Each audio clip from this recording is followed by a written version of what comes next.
Bueno, gracias, Maggie. Estamos atentos entonces a lo que suceda, obviamente, con todo lo del coronavirus. Y ahora nos metemos en la próxima entrevista que les habíamos hablado temprano, que Vero había anunciado.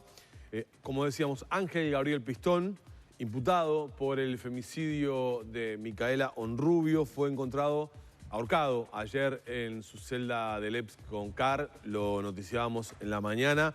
¿Qué tipo de personalidad tenía el asesino de Micaela? Factores de riesgo que existían para poder suicidarse, para tomar la determinación de quitarse la vida. ¿Qué pasa cuando hay asesinos con estas características? ¿Por qué, en definitiva, muchas veces toman la determinación de autoeliminarse? Bueno, de todos estos temas vamos a hablar con el psicólogo forense Gustavo Álvarez, que es un gusto que nos reciba. Muchas gracias por la invitación. Lo primero que te quiero preguntar es, ¿te sorprendiste al escuchar la noticia del suicidio de Pistón o no? En cierto punto sí.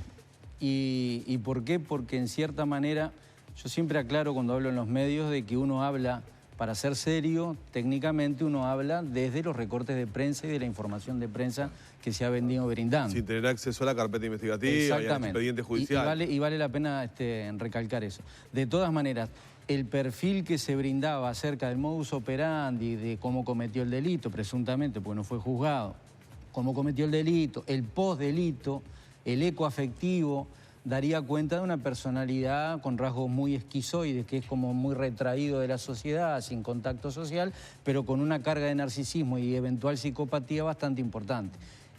Dicho esto, el psicópata, el trastorno narcisista de personalidad, no son personalidades que tengan factores de riesgo suicidógeno. Desde ese punto de vista, respondiendo a la pregunta suya, en cierto punto sí me sorprendió.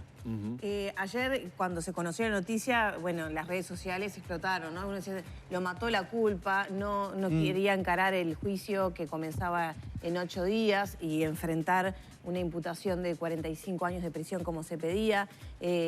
Atendiendo a esta primera caracterización de esa personalidad, ¿usted qué piensa? ¿Hay culpa en un ser humano así?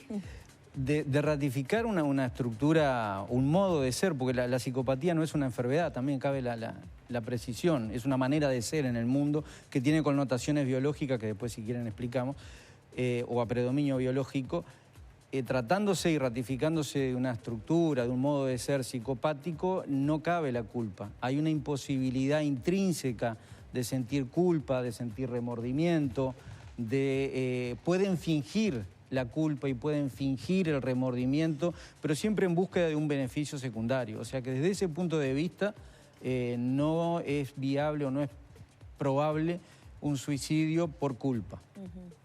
En cuanto a si... A ver, reitero esto, la culpa no está dentro de los planes o de las posibilidades de suicidio. Después, si enfrentar el posible juicio, bueno, ahí ya hay algún otro elemento que podría ser o podría ser tenido en cuenta. ¿Por qué? Hablábamos recién de un trastorno narcisista o con una megalomanía bastante importante. Recuerden que él confronta, dice no la van a encontrar más. Hay como una confrontación bastante importante y explícita a la autoridad. Desde ese punto de vista, el narcisista lo que no soporta es la falla, es la pérdida, es sentirse perdidoso frente a un otro más poderoso. ¿Puede considerar, Gustavo, que infringe un daño mayor suicidándose, llevándose la posibilidad de que ciertos secretos sean revelados? Es decir, ¿de qué manera ocasiono aún un daño mayor del que ya ocasioné, que es asesinándola, es dejando a toda esa familia, a la propia sociedad, a sus amigos, sin la posibilidad de que el juicio desentrañara otras cosas? ¿El suicidio como forma de aún infringir más daño en los otros? Sí, es una hipótesis que se sostiene, sí. Es en la misma línea de lo que veníamos hablando, ¿no? Yo soy quien controlo, quien pauto qué es lo que se sabe, lo que no se sabe, cómo juego. El psicópata es un gran jugador del gato y el ratón con la víctima de turno. Hay un goce anudado en el horror del otro. Por eso, un paréntesis, por eso cuando en algún medio se me comunicó o se me preguntó, bueno, ¿es bueno o sería bueno que el papá fuera a hablar con él? Yo dije tajantemente que no, porque justamente se exponía a este juego del cual estamos hablando. Claro. Del gato y el ratón, de poder dar incluso pistas falsas, perdón. Y bueno, es algo, estar en las manos y estar bajo la égida de un psicópata es algo bastante complejo, ¿no? Un psicópata, pero no es una enfermedad. Caractericemos qué es esos conceptos, qué significa. Bien. No es una enfermedad enfáticamente porque hasta puede tener repercusiones jurídicas si es una enfermedad. Si es una enfermedad, un esquizofrénico, un paranoico, en determinados estados puede llegar a ser inimputable porque no tiene conciencia y voluntad en el acto que comete. Entonces, separando esto, la psicopatía no es una enfermedad, tiene connotaciones biológicas en el lóbulo prefrontal que se ha visto que funciona de diferente manera. O sea, ¿se nace así? Hay una predisposición biológica importante en la psicopatía, no así en la sociopatía, que si bien comparten muchas conductas delictivas, tienen génesis diferentes. La sociopatía es más a nivel de una conducta paterna y materna o del contexto negligente, lo social, el contexto, y el psicópata es más desde adentro, lo que señalábamos recién, más desde adentro hacia afuera. Hay una connotación biológica bastante importante. Siempre que vemos estos casos tremendos, a uno le surge pensar, ¿se pueden evitar? ¿Podemos detectar personalidades que puedan tener una tendencia a esto que usted mencionaba desde niños? ¿A qué hay que estar atentos en la sociedad, digamos? Es una pregunta, le agradezco la pregunta y es una pregunta que todavía no tenemos una respuesta total ni cabal, ¿no? Pero sí, el psicópata en la niñez y en la preadolescencia presenta determinadas distorsiones de conducta. Yo quiero ser muy cauto con esto, porque yo señalo algunas y que son... puede tener cualquier... Exactamente, sí. exactamente. No quiere decir que vayan a derivar en eso. Pero porque bueno, si igual... yo le digo que mienten, que pueden ser crueles con algún animal, que se imponen al otro, el 80% de los niños y de los preadolescentes puede tener esas características. La cuestión está en la consistencia, frecuencia e intensidad que tiene ese repertorio de conducta y que tiene ese repertorio cognitivo del psicópata cuando se está formando. Un ¿bien? episodio aislado de este tipo no tiene por qué decirte algo, pero una reiteración en el tiempo, sí. Una refractación muy grande, una insensibilidad muy grande, insensibilidad al castigo. Cuando me refiero a castigo de tratar de extinguir una conducta desadaptada. No hagas esto. No aprenden por la experiencia, no aprenden por la experiencia dolorosa ni aversiva. Eso es algo patognomónico del psicópata, ¿no? Más allá de algunas características de carácter que lo hacen raro. Ni enfermo, ni no enfermo, pero raro. En el grupo, un psicópata de niño y de preadolescente es raro, tiene particularidades. Hay algunos detalles que me parecen más que interesantes compartir con la audiencia, porque uno, a partir de saber eso, se hace muchas otras preguntas que tal vez Gustavo pueda tener las posibles respuestas. Él fue formalizado el 29 de marzo del año pasado. Él se encontraba a la espera del juicio con otros 3 reclusos que son quienes lo encuentran a la mañana siguiente muerto.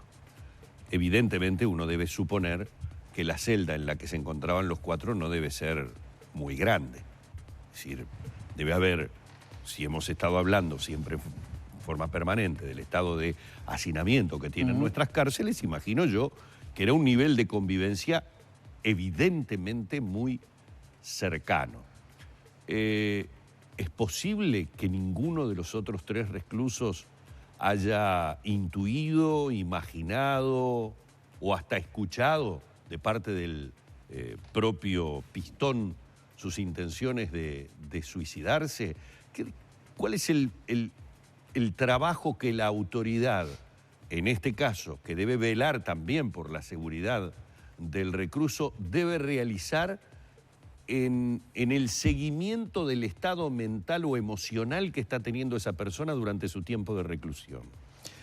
Es una buena pregunta.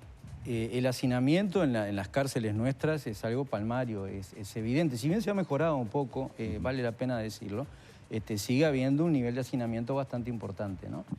La segunda parte de su pregunta, una muerte dentro de una cárcel es una muerte. Y tendría que seguir, y estoy convencido que va a seguir, la misma línea investigativa que puede tener una muerte afuera. A ver, la hipótesis más predominante es la de suicidio. Hay que ver si fue suicidio o no fue suicidio. Y eso se hace en base a investigación criminalística. Investigación criminalística que comporta también una parte desde la psicología y el perfilamiento y la autopsia psicológica. Claro. La autopsia psicológica es una técnica muy utilizada por nosotros en la parte de psicología aplicada a la investigación criminal, donde se da cuenta de determinada estandarización de preguntas, de encuestas a quienes estaban cercanos, de los últimos momentos del individuo, donde se puede llegar a arribar o aproximarnos a la discriminación entre muerte natural, que en este caso obviamente no lo fue, natural, accidente, suicidio u homicidio. Pero son varias técnicas y es fundamental que se pueda hacer esto y que se puedan aplicar, que en general no se aplica en el Uruguay, este tipo de técnicas desde la psicología, apoyando también o integrando a la criminalística. Esto lo digo desde un lugar absolutamente desconocedor, obviamente, del tema, más allá de lo que uno ha podido ver en alguna película, que se le saca el cinto o los cordones de los zapatos a alguien a quien se va a detener porque se sabe que en determinados momentos puede tener una reacción suicida. Y bueno, y uno se pregunta, en un caso así, a pocos días de saber que iba a enfrentar un juicio en el que prácticamente la condena era algo que sí, la más iba a ser grande, dura. ¿no? 45 años. Tener elementos que le permitieran quitarse la vida no parecería lo más lógico. También pasó trazando algún paralelismo, si ustedes recuerdan, con el asesino de Brisa, ¿no? Exacto. Que en prisión y a la espera del juicio tomó la determinación también de quitarse la vida. Exacto. Que también se plantearon dudas en ese momento, ¿no? Sí, por el modo de suicidio, ¿no? Con apoyatura plantar, inclusive ¿no? Exactamente. Arrodillado. Y con un cable coaxil, si no recuerdo mal. Un cable coaxil. Eso generó mucha duda también en su momento. Sí.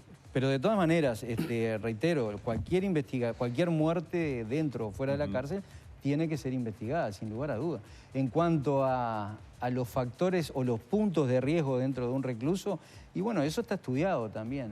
La prelibertad es una franja de tiempo de riesgo, aunque parezca mentira, cuando recién caen los primeros momentos, el primer mes, y bueno, justamente también en este periodo en cuando se van a enfrentar finalmente a la justicia, ¿no? Gustavo, recién, y lo menciono porque estaba durante la nota escuchando al ministro José Bayardi, el ministro de Defensa, hizo una mención sobre el tema de los delitos sexuales. Y ahora que trae Danilo a colación lo de Brisa y que estamos hablando también de esta situación, el ministro Bayardi dijo no estar de acuerdo con el aumento de las penas porque en muchos países queda demostrado que el accionar de quien comete ese delito, sabiendo que la pena es mayor, termina con un desenlace aún peor, que tal vez en el momento no lo tenía previsto, pero que frente a la posibilidad de ser inculpado, identificado, etcétera, etcétera, además del delito sexual, termina también con el homicidio. ¿Qué hay al respecto de eso, psicológicamente hablando? Mire, el tema de abuso sexual, primero, no hay un perfil de abusador sexual infantil ni de abusador sexual. Es tremendamente heterogéneo, por lo cual aproximaciones, no estoy hablando del ministro obviamente, pero aproximaciones generales, lineales, muy poco profundas, en general no son científicas, ¿no? Entonces, ante la vastedad y heterogeneidad del perfil, que no existe, pero de rasgos de personalidad del abusador sexual infantil, lo que se impone también es decir, en algún abusador sexual infantil donde la impulsividad y el grado de violencia, agresividad y sadismo eventualmente se aumente la pena, eventualmente puede oficiar de factor disparador para cometer el asesinato. Debo decir también que es dentro de la estadística de abusadores sexuales, es un residual. O sea, no tenemos acá en el Uruguay y en general a nivel mundial, no son los que más abundan. Están los otros que son más pedofílicos y pederastas, donde hay como una suerte de enamoramiento, que no le quita trascendencia, obviamente, pero como un tipo de enamoramiento con el niño sin llegar a la penetración, o el pederasta que sí llega, pero que hay un cuidado del niño, etcétera, etcétera. Entonces, es un tema muy controversial hoy en día, es un tema que se ha, a mi juicio, se ha entroncado o entrelazado el discurso ideológico militante con el discurso técnico. Y también déjeme decirle algo que me parece muy importante. Si nosotros tenemos bien afinada cómo es el proceso de imputación de alguien por abuso sexual infantil, ¿qué quiero decir con esto? Si hay un técnico que hace una buena pericia, si hay una cámara Gesell que funciona como debe funcionar, se va a arribar y la psicología forense va a asesorar idóneamente a la justicia. De lo contrario, agrandamos la franja de discrecionalidad para que cualquiera de nosotros, ante una denuncia, termine preso. Y antes de terminar, sobre eso tengo que preguntar, porque la semana pasada estuvo acá Juan Faúndez hablando sobre muchas cosas. Sí. Y entre otras fue muy crítico por el uso de cámaras Gesell acá en nuestro país. Lo compartimos totalmente. Porque dijo que las cámaras Gesell, que es el instrumento idóneo y la herramienta idónea para entrevistar a un niño o a una víctima, digamos, justamente sin revictimizar, sin tener que repetir su relato, la están llevando adelante no peritos especializados, sino personas que han tenido una instrucción de cómo hacerlo y que lo hacen seguramente de la mejor manera que pueden, pero que no tienen la pericia necesaria. ¿Qué opinas de eso vos? 3 o 4 cosas. Es muy difícil condensar y sintetizar esto, pero primero, ¿es real lo que dice Juan? Son administrativos, funcionarios administrativos, que aclaro esto, no es que ellos se propongan para hacer esta tarea, sino que se les impone hacer esta tarea. Sí, lo harán con la mayor voluntad posible. Con la mayor voluntad. Es cierto que hay otros como que asumieron un personaje que realmente aumenta el factor de riesgo. Entonces ahí tenemos un punto crítico. Segundo, la cámara Gesell hay un error conceptual, a mi juicio. La cámara Gesell sirve para no revictimizar, pero también para relevar la credibilidad del testimonio del niño.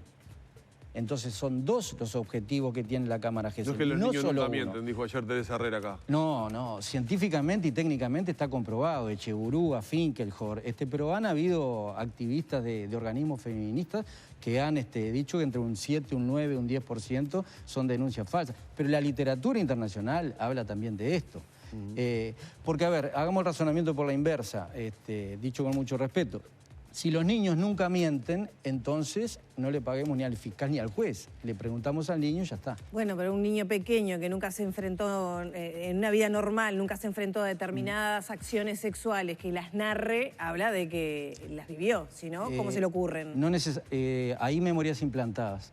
O sea, es un tema muy vasto ¿no? Que alguno de los progenitores pudo haberle... Hay memorias implantadas, hay confabulación me refiero en el pensamiento, fabulación del pensamiento. Hay que estudiar la franja etaria en la cual se desarrolla el niño. Hay una franja etaria en donde la fase psicosexual, desde lo psicoanalítico, nos está hablando de una suerte de gran curiosidad sexual, de fabulación. Hay que analizar todo. Por eso yo decía al principio, y yo concuerdo con lo que ustedes mencionaban, el acercamiento al tema de abuso sexual infantil no es lineal, es tremendamente complejo.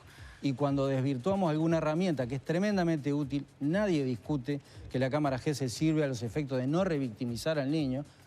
Declaraban 1, 2, 3, 4, 6, 7 veces el niño, iatrogénico totalmente, pero tenemos que tener en cuenta también que tiene que haber un sustrato técnico, científico, que pueda asesorar idóneamente a la justicia.